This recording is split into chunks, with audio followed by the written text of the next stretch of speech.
So hello everyone, so this is Mrityunjay, chemistry faculty in resonance. और आज का video और ज़्यादा स्पेशल होने वाला है क्योंकि आज हम बात करने वाले हैं एक ऐसे चैप्टर के बारे में जिसको पढ़ाने में टीचर्स को अगर तसल्ली से पढ़ाए तो 2 महीने का टाइम चाहिए होता है। बिल्कुल सही सुना, 11th और 12th का केमिस्ट्री का सबसे लंबा चैप्टर। मैं किसी और चैप्टर की बात नहीं कर रहा हूँ, मैं बात कर रहा हूँ केमिकल बॉन्डिंग का, जिससे बिल्कुल समझ सकते हो कि इनऑर्गेनिक केमिस्ट्री का पूरा जान समझ सकते हो। यहाँ से क्वेश्चन आना कंपलसरी है, 2 से इवन 3 क्वेश्चन तक केमिकल बॉन्डिंग से आ जाते हैं। इसको कई सारे पार्ट्स में डिवाइड किया जाता है, जैसे chemical bonding 1, 2, 3, 4, 5 so on. Different coachings में अलग अलग पैटर्न में इसको सब डिवाइड किया गया है। बट इस वीडियो में पर्टिकुलरली हम भी इसको 3 पार्ट में बनाएंगे। तो ये पार्ट 1 रहा, जिसमें मैंने केमिकल बॉन्डिंग 1 और केमिकल बॉन्डिंग 2 के जो इंपॉर्टेंट पॉइंट्स हैं उस पर मैं डिस्कस करूंगा कि जेईई में क्या वेटेज रहता है, किस प्रकार के क्वेश्चंस पूछे जाते हैं, कौन सा आपको स्टडी मटेरियल पढ़ना है, कौन से अगर आपके नोट्स हैं वो आप कहां से ले सकते हो, मेरे फॉर्मूला सीट आप कहां से लिख सकते हो। तो इन सब बातों के बारे में इस वीडियो में हम डिटेल में जानेंगे। तो मैंने सारे पॉइंट्स बना रखे हैं और एक एक करके पॉइंट्स बात करेंगे ताकि कोई मिस ना हो जाए। तो सबसे पहले केमिकल बॉन्डिंग का ये पार्ट 1 वाला वीडियो है। और सबसे पहली बात, ये टफेस्ट चैप्टर है 11th क्लास का, तो ये माइंड में रखना काफी ज्यादा जरूरी है कि ये टफेस्ट है। टफेस्ट किस मामले में? जैसे इनऑर्गेनिक रेक्टिफिकेशन के लिए जाना जाता है। बट जो केमिकल बॉन्डिंग और 12th का एक चैप्टर है कोऑर्डिनेशन कंपाउंड, ये दोनों चैप्टर को आप समझ के अगर करोगे तो आपके ज्यादा मार्क्स आने की मतलब गुंजाइश है। कई सारी जगहों पे, चाहे वो ओवरलैपिंग हो, चाहे वो एमओटी थ्योरी हो, कई सारी चीजें, चाहे ऑर्बिटल ओवरलैप डायग्राम हो, इन सब चीजों को रटने से ज्यादा समझने की कोशिश करें तो काफी ज्यादा समझने का चैप्टर है। और ऑब्वियसली दिमाग हमारे सबके पास उतना होता नहीं है, तो डेफिनेटली कहीं ना कहीं वो टफ लगने लगता है। और याद रखना, ये जैसे कि ये लंबा है और हमेशा देखा गया है कि जेईई एडवांस में या फिर जेईई मेन में, इवन नीट में भी 2 से 3 क्वेश्चंस केमिकल बॉन्डिंग के देखे जा सकते। ऐसा तो हो ही नहीं सकता कि केमिकल बॉन्डिंग का क्वेश्चंस ना आए, ठीक है। और ये काफी लेंथी चैप्टर है, जो कि मैंने बता रखा है 2-2 महीने तक चलता है, तो काफी ज्यादा मुश्किल हो जाता है बच्चों को ग्रेस्प आउट करने में। उसके बाद देखो, इसमें कुल मिला के 4 चीजें काफी ज्यादा इंपॉर्टेंट है जिसको मैंने हाईलाइट कर रखा है। पहला तो है लुईस और फॉर्मल चार्ज। जो लुईस डॉट स्ट्रक्चर है वो हम बचपन से पढ़ाते हैं, मतलब बनाते आ रहे हैं, आपको टीचर्स ने भी पढ़ाया होगा, तो उसमें ज़्यादा आपको मुश्किल नहीं होती है। बट एक जो इंपॉर्टेंट चीज़ यहाँ पे आता है वो है फॉर्मल चार्ज।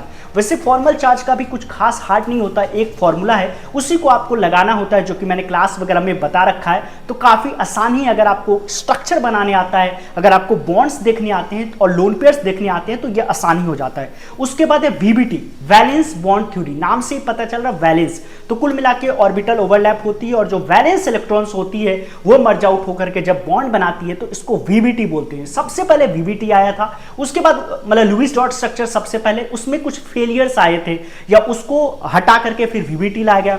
फिर वीबीटी से भी जब बात नहीं बनी तो हम हाइब्रिडाइजेशन पढ़ने लगे, जैसा कि पढ़ाया भी जाता है कि हाइब्रिडाइजेशन की जरूरत क्यों पड़ी। जब हम सबसे पहले मीथेन का स्ट्रक्चर बनाए तो हमें सबसे पहले जरूरत पड़ा कि भाई हाइब्रिडाइजेशन के बिना उसको एक्सप्लेन करना पॉसिबल नहीं हो पा रहा था, तो उस प्रकार से हाइब्रिडाइजेशन पिक्चर में आया। उसके बाद हमने देखा कि नहीं भाई, कुछ कंपाउंड्स पे लोन पेयर्स आ रहे हैं और उसकी ज्योमेट्री, मतलब हाइब्रिडाइजेशन तो सबकी sp3 है, बट ज्योमेट्री जैसे वाटर में, अमोनिया में, मीथेन में, इन सब की हाइब्रिडाइजेशन क्या है, सेम है, लेकिन ज्योमेट्री सबकी अलग है। तो वो कौन सा फैक्टर है जो इन सब को डिपेंड कर रहा है? तो वो आया VSEPR, जिसे बोलते हैं valence shell electron pair repulsion.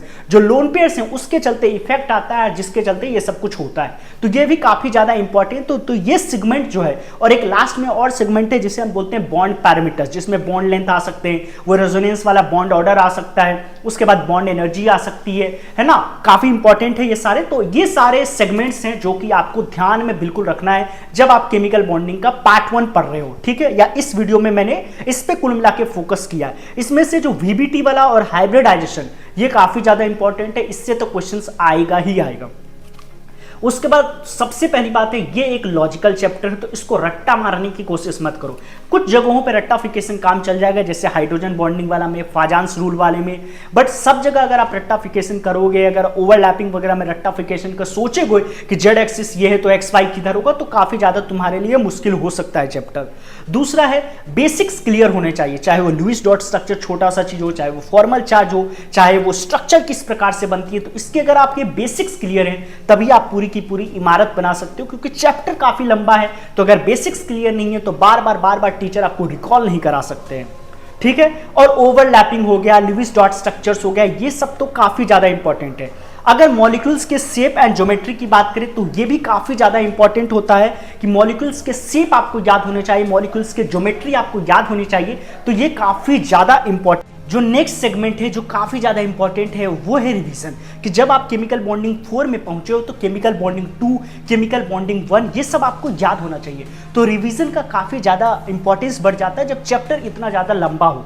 उसके बाद जो है, क्योंकि एवरीथिंग क्या है, लिंक्ड है, अगर आप कहीं पे भी जाकर के आगे भी पढ़ोगे तो उसमें लुईस डॉट का, फॉर्मल चार्ज का, हाइब्रिडाइजेशन का, इन सब का रोल कहीं ना कहीं आगे चल के भी आने वाला है। तो डेफिनेटली ये काफी ज्यादा इंपॉर्टेंट हो जाता है कि सब चीजों का रिवीजन रेगुलर इंटरवल पे होता रहे जब तक कि केमिकल बॉन्डिंग चलता रहता है। उसके बाद देखो एक दो इंपॉर्टेंट टॉपिक है, एक तो है ड्रैगो रूल और दूसरा है बेंट रूल। तो ये भी काफी ज्यादा इंपॉर्टेंट है। बेंट रूल में तो खास करके एप्लीकेशन पार्ट काफी ज्यादा आता है जिसकी मदद से अपन बॉन्ड एंगल वगैरह को एक्सप्लेन कर सकते हैं। तो ये वाला जो सेगमेंट है बेंट रूल वाला वो काफी ज्यादा इंपॉर्टेंट है। और ड्रैगो रूल में शॉर्ट में बस यही होता है कि हाइब्रिडाइजेशन नहीं होता है। तो हाइब्रिडाइजेशन क्यों नहीं होता और इन सब का हाइब्रिडाइजेशन, बॉन्ड एंगल बेसिकली हम कितना मानते हैं, इस चीज को याद करना काफी ज्यादा जरूरी है इस ड्रैगो और बेंट रूल वाले केस में।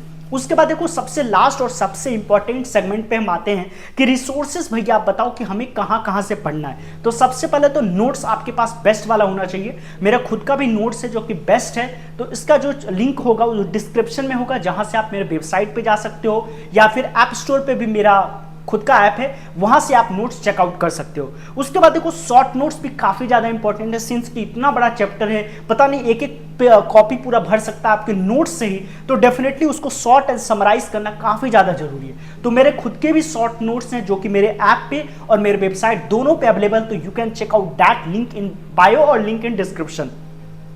उसके बाद जो थर्ड सबसे इंपॉर्टेंट है डेफिनेटली एनसीईआरटी तो रहेगा ही, सिंस की इनऑर्गेनिक की बात हो रही है। इनऑर्गेनिक और ऑर्गेनिक में आपको पूरी तरीके से एनसीईआरटी पे ही रहना है। तो एनसीईआरटी का पूरा वर्ड टू वर्ड आपको पता होना चाहिए, क्यों क्या है, क्या कैसे लिखा है। और लास्ट है कि कोचिंग मटेरियल, जो कुछ भी, अगर आप किसी कोचिंग में एनरोल्ड हो, अगर आप ऑफलाइन में एनरोल्ड हो, तो इन सब में जो सबसे ज्यादा जरूरी है वो क्या रहेगा कि कोचिंग के एक्सरसाइज 1 जो कि बेसिक होते हैं और एक्सरसाइज 3 जिसमें पीवाईक्यू इटसेल्फ आ गया। तो इन दोनों को अभी अगर टाइम से आप लगाते हो तो डेफिनेटली आपका जो एक्सपोजर है केमिकल बॉन्डिंग को लेकर के, आपकी जो अंडरस्टैंडिंग है केमिकल बॉन्डिंग को लेकर के, वो कहीं ना कहीं बढ़ेगी और डेफिनेटली वो आपको हेल्प आउट करेगी। तो अब जो अगला पार्ट आएगा केमिकल बॉन्डिंग पार्ट 2, उसमें बाकी के टॉपिक्स को देखेंगे। इसको हम 3 पार्ट में करने वाले हैं। तो डेफिनेटली अगर प्यार ज़्यादा बरसेगा इस वीडियो पे तो डेफिनेटली वीडियो को हम जल्दी लाएंगे, नहीं तो थोड़ा सा क्या है, मोटिवेशन के लिए आप चैनल को सब्सक्राइब कर सकते हो और कमेंट पे बता भी सकते हो कि आपका कोई ऐसा पॉइंट क्या केमिकल बॉन्डिंग में जो रह गया बताने लायक।